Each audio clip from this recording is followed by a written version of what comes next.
unaangalia nini zaidi ukizingatia kucheza na timu physically? Yes, tunaongoza wachezaji 30.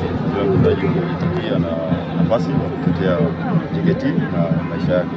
Kwa moment ambayo tunaandaa na game jinsi ilivyo, mimi huwa naandaa mchezaji yote anatakiwa kuwa tayari kwanza, sio kubalili kwamba leo ataanza fulani na leo huyo fulani.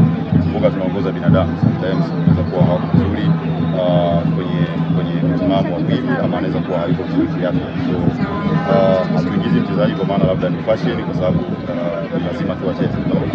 Kila mchezaji JKT ni hivyo. Mabadiliko uliyoyafanya kwa namna moja au nyingine aliathiri mchezo? Kwanza iliathiri kwa njia gani sijaelewa, kwa sababu tumefanya change na tumepata goli, sio moments ambazo zimetokea pindi ambapo unapata goli nilikuwa na high concentration, lose concentration kwa 5 minutes, wao wanaweza kuchukua equalize.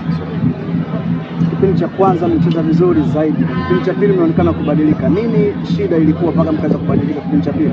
Sielewa kubadilika kwa maana ya kubadilika kwa mchezo, kwa maana kipindi cha kwanza mlicheza vizuri mkatawala mchezo mzima kuanzia dakika ya kwanza mpaka 45. Kipindi cha pili mlikuja na mbinu tofauti. Kilikuwa nini zaidi ambacho kiliwafanya mkabadilika?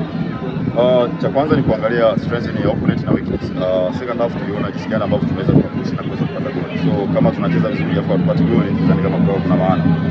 Tumeona kwamba okay, tuna hiyo nafasi na kweli tunaweza kuipata hiyo nafasi. I think ndio moment nzuri ilikuwa kipindi cha pili. Kipindi cha kwanza ni kweli tunaweza kuwa tulimanage ball, lakini hatukuwa effective. Kipindi cha pili tumekuwa na management ya mpira sana, lakini tumeweza kupata goli. Kwa leo anaweza kuwa nani mchezaji bora katika mechi ya leo kwa kikosi chako? Wachezaji wote wamecheza vizuri, so siwezi sema fulani labda anacheza kuliko wengine. No, wachezaji wote wamekuwa vizuri. Ni moment tu ambazo zinaweza kutokea. Asante mwalimu.